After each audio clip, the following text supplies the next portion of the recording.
Welcome back to Christmas Chronicles, today featuring the CFA Practice Room Piano, and with special guest stars UD and Peanut. Today's a special episode talking about all things music education. Woo! And Christmas. And Christmas, of course, with the Christmas background music. Okay, so we got like a Q&A here thing. So the first question is from Artichoke Dragon 42. And it's, what should music educators do to promote diversity in classrooms? Right. Do you have an opinion? You want to start us off? Yes. So I think first I'll start with a little bit from use educating the music user by Mark Adams. He says that basically music educators should create a platform for students to be open about their musical opinions, and students should want to share their opinions and ideas. But based on that will create diversity if you let students be their own person. But also, I think that in classrooms we should more update the classes and the groups that we have, so that, like, say you add like a pop group after school or something, that would naturally create more diversity in classrooms, because you'll get more genres of people and more like people that are interested in different things. So you don't think that the large ensemble is the only way No. to do music like most schools do? Yeah. There should definitely be some more smaller groups in there. No, do we think we should get rid of the large ensemble though? That's the real question. That's a good one. No. No? I don't think so. I think there's no reason to get rid of something just to add something new. That's fair. I like that idea. Yeah. I like that idea of balance. Well, for me, I have this source on Bradley from 2007, and he states that music education students enter universities from diverse backgrounds that include musical experience in subaltern music practices such as rock bands, music theaters, hip-hop, and other genres. After 4 years or so, the institutional environment we send them out to the world somehow convinced what they ought to be teaching is Western canon. So I think that as music educators, we need to do a better job at putting different types of ensembles, like Cassie said, and not eliminating the ones that we currently have, because it's always good to have some classical background when you're coming up, but you need to have different experience from different cultures, different styles, and doing a couple small ensembles after school that could be even like student run can really help do that kind of stuff.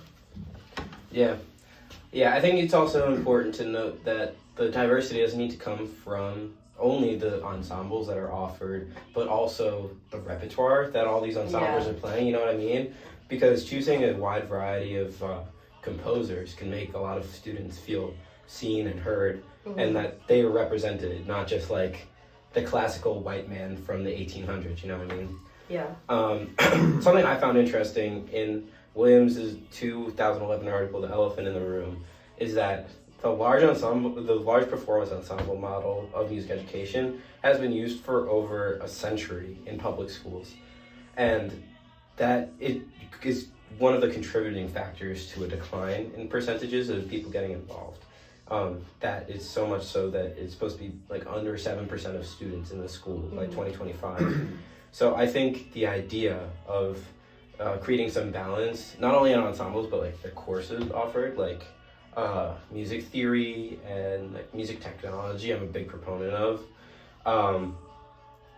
But I think having a variety of options to get more students involved is very important. I think a balance of large ensembles, because I personally love large ensembles, I believe you guys do too. But I also really enjoy doing like chamber music and stuff like that. So I think striking a nice balance of those two. Yeah. I also have a couple of things like from that article as well. Just talking about that, creating like adding new literature and genres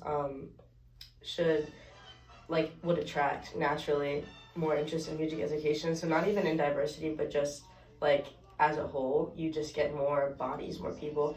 And then also there was a quote saying that by limiting class size to 20 to 25 students, it allows students to choose the musical styles to study, and choosing the instruments to produce the music. They kind of get to choose their own, they get to have individualism and become their own musical person if they get a little bit more input. And then I have one more thing on diversity. It's also from Bradley, 2007. And the author says, the first example comes from my work with the Mississauga Festival Youth Choir in Canada. And they played some Southern African freedom songs, such as Hallelujah, for example. And this is really important because they gave their choir some different repertoire to play, but it was also very important to them to make sure that they sang it like correct and in the right style and made it not Americanized, if that's we want to say that. So like stay true to the culture, yeah. Yeah. I have one more thing to add because I think this is like a big topic for all of us.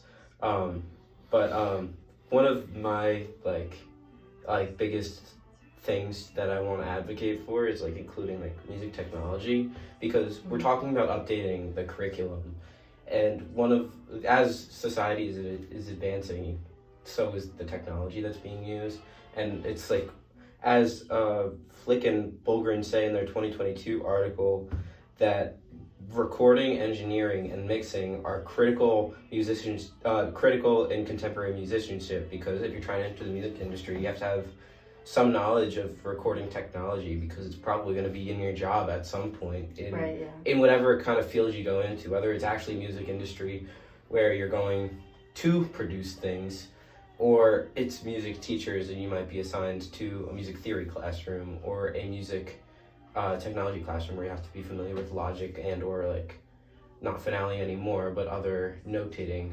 online devices. So I think that's really important. And like there's so many different ways that you can incorporate that at different levels, like tablets, as Flick and Fulgren were saying, that improve performance, composition, listening abilities, and computer skills, which can also be transferred to outside. Do you think all music classes should have like technology in some way? I think at least incorporated a little bit. Like I know like in music classrooms, like even in large ensembles, they'll do like sight reading or read something like off like a smart board, or have like like even activities. Exactly, a group activity where you're working together to like create something on an online platform, you know what I mean? So I think it's cool to include, but it doesn't need to be the entire basis of the course, you know what I mean? Unless it's like music technology, obviously then you're working on it all the time. But other than that, I think a little inclusion is good, but it's good to diversify what you're learning and not using technology always. All right, you want to move on to our next topic? All right, so our next topic is from I Love My Cats 68, and they wonder how important music is in early childhood education. So we read the source by Taggart from 2011, and it's about this guy named Edwin Gordon and his suggestions for practice. If you guys didn't know, Edwin Gordon is a former music researcher who developed music learning theories, and he makes 6 important points of why or what to do with music for early childhood education. And these are to start early, enrich music environments, or to have enriched music environments, to support parent education, including songs without words, include improvisation, and focus on internal guidance rather than formal learning. So all of these things he backs up with some research that he's done. So for example, if you start early with children, they can learn music as early as like the 3rd trimester. Really? And yeah, and I thought that was really surprising. Like I had no idea. I thought like probably the earliest would be like 2 or 3 when your brain kind of starts developing more. Yeah. But like he says that right at birth or even before birth, you can play music and they can listen and they can start developing their vocabulary for music. He says, for example, using enriched music environments, it's just like how when parents use a large speaking vocabulary, they can develop a lot more language skills quicker. They can do the same with a large music variety. So if they use stuff from like classical, pop, hip hop, like a lot of all this other stuff, they can develop a lot more musical variety very quickly at that age. And then he says stuff like bringing parents into the early childhood classes so they can help teach music at home and know like what to do and how to help them. And then another thing I thought was really interesting is that including songs without words.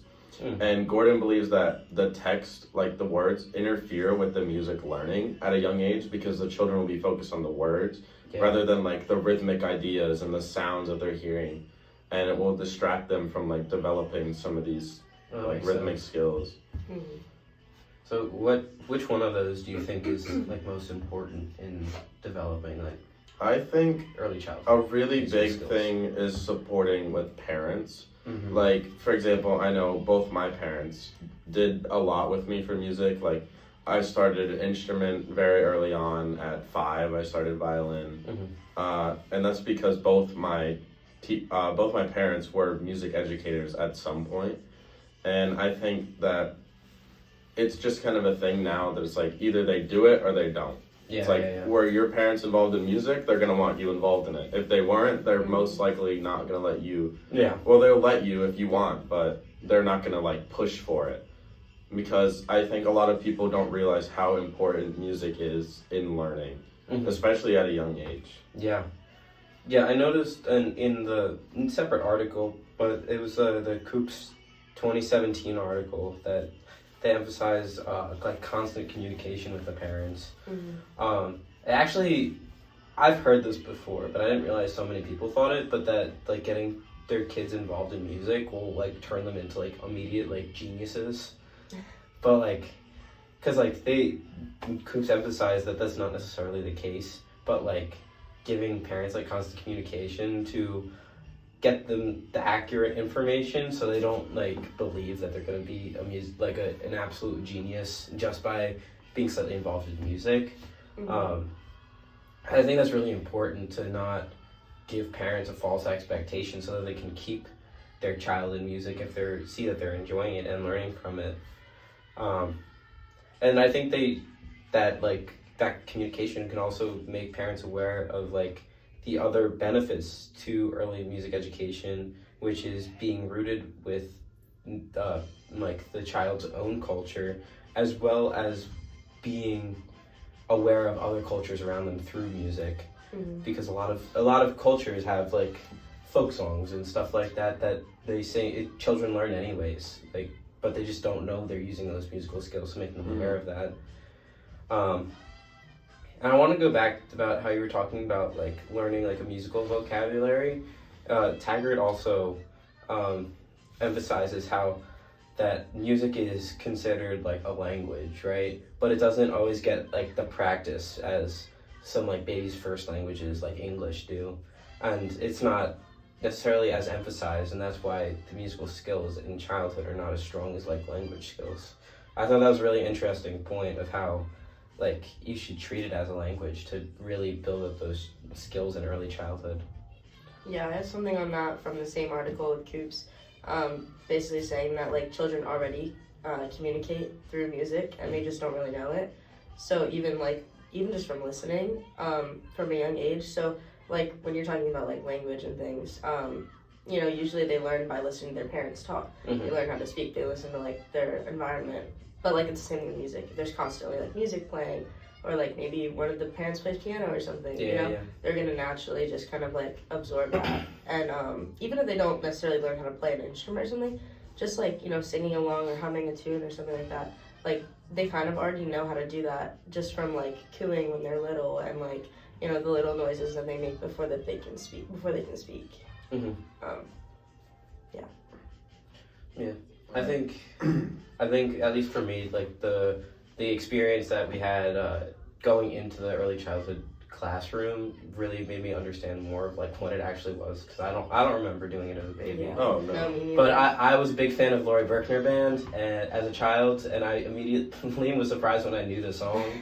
But I don't remember going into any of like those classrooms. But it was really surprising to see like the reactions that were that came from those kids.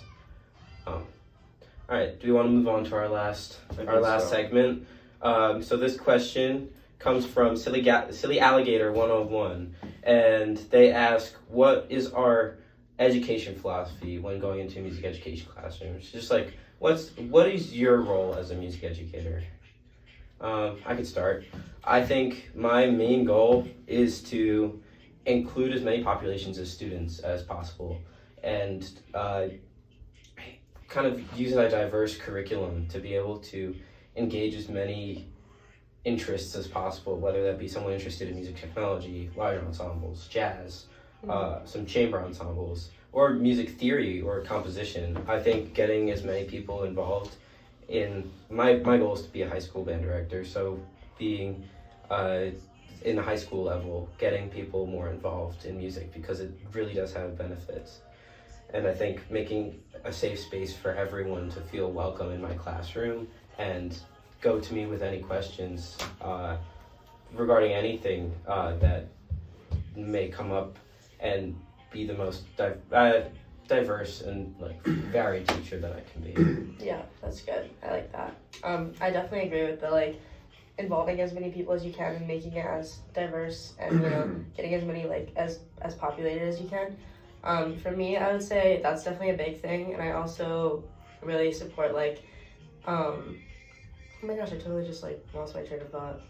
Okay, I got it. I totally I want to be like a teacher that my students can come to if they need like personal advice or like just someone to talk to. Like maybe they don't have anybody that can listen or something like that. Or maybe they're like searching for something outside of school that's like music, and they want more opportunities and things like that. I want to like know enough people and have enough connections to where I can easily point them in like the direction of what they're looking for. Like I've had people come up to me and be like, "Hey, do you know any like orchestras around that are looking for people?" And like I want to have the answer to that, and also I want people to know that I have the answer to that, so I can, give everyone like the equal opportunities. But I also want my students to feel comfortable enough with me that they can come talk to me, because I've had directors in the past where it's like I don't really feel comfortable. I don't want to be on their bad side. Like it's very easy to get on their bad side, and like I don't feel comfortable talking around them, and I don't want to create that environment for my students, because then that's going to negatively affect their playing as well. And what. Yeah, like building like trust between the student and exactly. the teacher. I think going off that, like both of you make really good points, and I completely agree. Like you want to have a lot of different types of music and different composers to get like this big overview of styles and stuff, as well as be just a person they can go to, because after all, we're all human beings. It's like you might be a teacher, but we're still all humans and we all need help sometimes. Yeah. Mm-hmm. I think a big thing for me is I also want to do high school band, just like Cooper does here. But I want to kind of teach more of what they can do with music. So, like, I think, in my opinion, music isn't just, let's play really good songs and from all these different places, and let's play an instrument and learn notes and all this. I think it's more about learning the concept of why it's so important. So I would like to teach my students in the future about why like music is just so important to have, because it teaches you a lot of discipline to practice maybe the same measure or even like beat over and over again to get it right. And like determination goes with that as well. Also, like just working with others, because in an ensemble you aren't playing your part. You are playing your part individually, but you have to make it blend with all of the other parts that are going on. So if you're playing whole notes in like a chord with your section, you need to like balance the chord out and also not overpower like the main melody that could be happening on the other side of the stage, or just one person could be playing it and there's 12 of you playing that chord. You need to like listen and hear other ideas out, which is something that a lot of people need in the workplace, is being able to work well with others. I think like giving skills that translate to outside of high school. Cool. I think that's pretty much all we have. Thank you for watching.